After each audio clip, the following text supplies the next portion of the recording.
हमारे YouTube channel तेज electrical tips में आपका बहुत बहुत स्वागत है। दोस्तों आज की वीडियो में सीखने वाले हैं ईओटी क्रेन का कनेक्शन करना। जो हम अपनी इंडस्ट्री में ईओटी क्रेन लगाते हैं तो दोस्तों उसमें होता है मतलब अप डाउन, ईस्ट वेस्ट और साउथ नॉर्थ। तो दोस्तों ये हम सभी कनेक्शन समझने वाले हैं आज की वीडियो में कैसे करेंगे। वीडियो के लास्ट तक बने रहना और आप एक ईओटी क्रेन की वायरिंग करना सीख जाओगे। पावर वायरिंग भी मैं आपको बता दूंगा, लेकिन पहले हम समझते हैं कंट्रोल वायरिंग, क्योंकि कंट्रोल वायरिंग सबसे ज्यादा मुश्किल होती है मेंटेनेंस करने में, या अगर हमको नया काम करना है, नया काम करने में भी सबसे बड़ी प्रॉब्लम होती है हमें मतलब कंट्रोल वायरिंग की। तो हम कंट्रोल वायरिंग सीखने वाले हैं। मैंने जैसे कि कॉन्टेक्टर लिए, मेरे पास है 7 कॉन्टेक्टर, ठीक है ना। एक दो तो ये 7 कॉन्टेक्टर किस किस के हैं मैं इन पे लिख देता हूँ, तो आपको समझने में आसानी हो जाएगी। ये हमारा है मेन कॉन्टेक्टर, ठीक है ना। मैं इस पे मेन लिख देता हूँ, ठीक है ना। इस मेन का क्या काम रहता है मैं आपको वो भी समझाने वाला हूँ। ये हमारा अप कॉन्टेक्टर, ये है डाउन, ये हो गया दोस्तों नॉर्थ, ये हो गया साउथ, ये हो गया ईस्ट, ये हो गया वेस्ट। तो हमारी जो क्रेन के ये सभी कॉन्टेक्टर हो गए जो भी हमको चलाना होता है।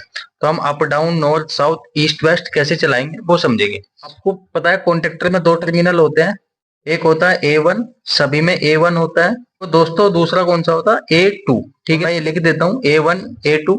ये मैंने दोस्तों इनके कॉन्टेक्टर के नंबर लिख दिए। और आप सभी को पता है हम A2 पे क्या लगाते हैं, हम A2 पर लगाते हैं न्यूट्रल की वायरिंग, ठीक है ना। तो हम इसको न्यूट्रल लगा ही देते हैं A2 पर। न्यूट्रल आ गया है A2 पर, ओके। मैं इस पे लिख देता हूँ न्यूट्रल। अब हमारी है न्यूट्रल की वायरिंग कंप्लीट हो गई। अब हम समझेंगे फेस की वायरिंग। आखिरकार फेस की वायरिंग कैसे करते हैं, क्योंकि इंपोर्टेंट वही है, वही सबसे ज्यादा हमको कंफ्यूज भी करती है।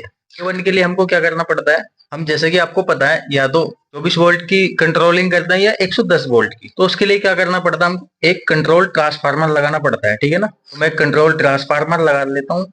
ये मेरे पास कंट्रोल ट्रांसफार्मर है। हम इधर क्या दे रहे हैं 440 वोल्ट, और आउटपुट में हमको क्या मिल रहा है 110 वोल्ट या 220 वोल्ट, जो भी आप कंट्रोलिंग करना चाह रहे हैं। तो हमको आउट से क्या मिला दोस्तों 110 वोल्ट, ठीक है ना।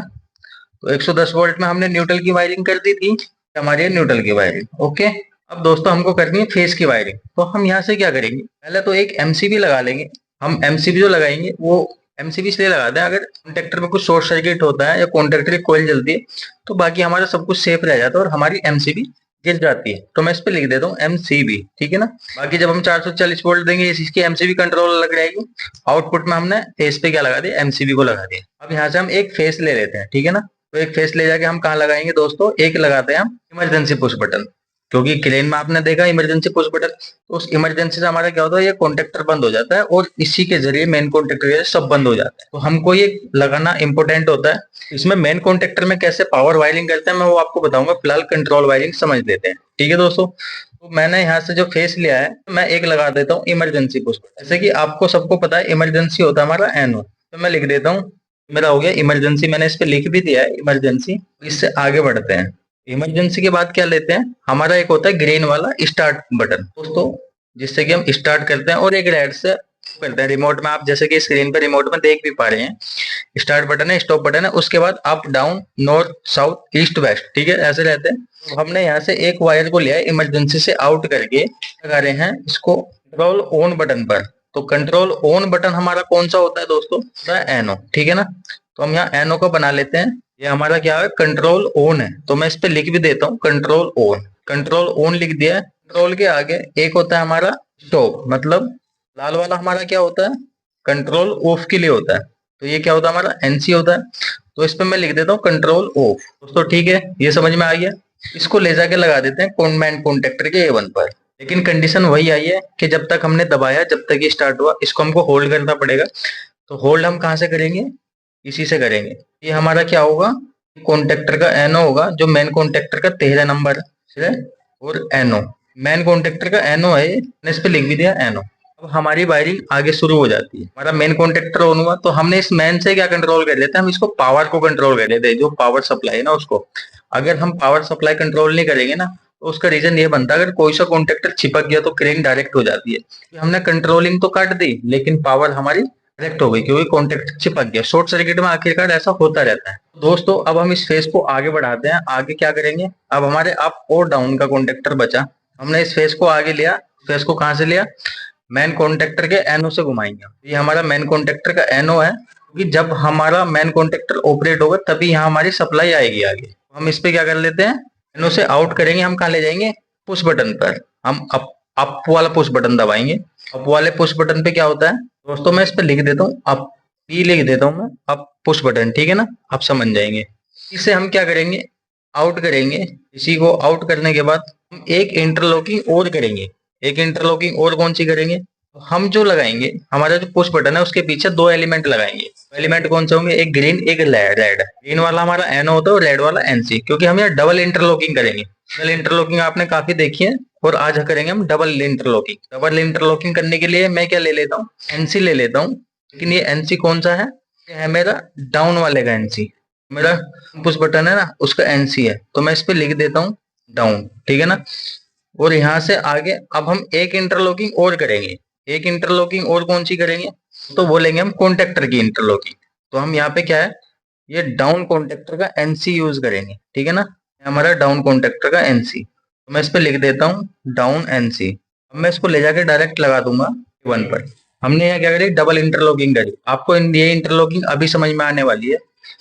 तो अभी फिर हम आगे बढ़ते हैं। आगे क्या करेंगे हम, फिर से हमारा वायर जो है एनओ एनओ से ही घूम रहा है, तो मेन कॉन्टेक्टर का ही एनओ है हमारा। हम यहाँ से क्या करते हैं, अब एनसी और ले लेते हैं, ठीक है ना। अब ये एनसी का फंडा अभी आपको समझ में आने वाला है। और नीचे ले लेते हैं डाउन पुश बटन को, ये हमने ले लिया डाउन पुश बटन, ठीक है ना। आगे एक इंटरलॉकिंग और करेंगे, होगी वो होगी अप कॉन्टेक्टर की। ये हमारा अप कॉन्टेक्टर एनसी है, अप एनसी। अब ये जो दोनों एनसी आए थे ना, अब इनको देखो ऐसा कर देता हूँ, ठीक है ना। इस पे लिख देता हूँ डाउन। ये क्या था, मेरा अप पुश बटन था। देखो मैंने क्या करा, ये जो मेरा एनसी है ना, वायर को ले जाके मैंने घुमाया एनसी से। मतलब ये जो मेरा एनसी लग रहा है, ये इस पुश बटन के बराबर में लग रहा है, डाउन वाले पुश बटन के बराबर में। और ये वाला जो एनसी लग रहा है, ये मेरा अप पुश बटन के बराबर में लग रहा है। मैंने ये जो इंटरलॉकिंग करा है ना, डबल इंटरलॉकिंग होगी। एक तो मेरी कॉन्टेक्टर पे इंटरलॉकिंग हो गई है, एक मैंने पुश बटन पे इंटरलॉक कर दिया। मतलब ये है कि जो मैंने यहाँ पुश बटन में वायर लगाया था, इसी को आउट करके जो मैंने डाउन पुश बटन के पीछे एनसी लगा रखा, उस एनसी से घुमाया, लेके गया कॉन्टेक्टर के डाउन कॉन्टेक्टर के एनसी पे, और फिर A1 पे लगाया। अब देखो, अगर किसी वजह से मेरा कॉन्टेक्टर का एनसी काम नहीं करा ना, मैं अप और डाउन दबाऊंगा तो एक्सीडेंट होगा। लेकिन एक्सीडेंट बचाने के लिए डबल इंटरलॉकिंग करा। देखो मैंने अप पुश बटन दबाया, पुश बटन के साथ अगर मैं डाउन पुश बटन भी दबाऊंगा, तो डाउन पुश बटन दबाने पर ये तो क्लोज हो जाएगा क्योंकि ये एनओ है। ये एनसी है, ये एनसी ओपन हो जाएगा, ठीक है ना। जो मेरा फेस आ रहा है यहाँ भी कट जाएगा। अगर मैं पुश बटन भी दबाऊंगा ना, तो पुश बटन पे फेस कट जाएगा, कॉन्टेक्टर तो पहुंचेगा ही नहीं, ठीक है। इसलिए मैंने डबल इंटरलॉकिंग करा। अब आगे करते हैं नॉर्थ और साउथ का, नॉर्थ और साउथ का, ठीक है ना। अब नॉर्थ साउथ में क्या करना है, हमारा ये फेस चल रहा है, ठीक है ना। फेस हमारा कौन सा है, मेन कॉन्टेक्टर का एनओ है, मेन कॉन्टेक्टर का एनओ है। फिर वही करते हैं हम, फिर इसी तरीके से करेंगे। पुश बटन ले लेते हैं, ये हमारा हो गया पुश बटन, ओके। आगे बढ़ते हैं, हम एक लेंगे एनसी। सी भी कौन सा हमारा है, हमारा डाउन बटन के जो पीछे एनसी लगा हुआ वो है। फिर हम लेंगे आगे इंटरलॉकिंग। हमारा कौन सा एनसी है, ये साउथ का एनसी है, ठीक है ना। पे लिख भी देता हूँ साउथ एनसी। आगे बढ़ते हैं, फिर हम अगले साउथ की वायरिंग करेंगे। हमारा एनओ हो गया, ये हमारा कौन सा था, ये एनसी था। उसके आगे हमारा क्या था, थर्ड था। थर्ड कौन सा था हमारा, ये था हमारा साउथ का, साउथ पुश बटन, ठीक है। ये कौन सा था हमारा, नॉर्थ पुश बटन।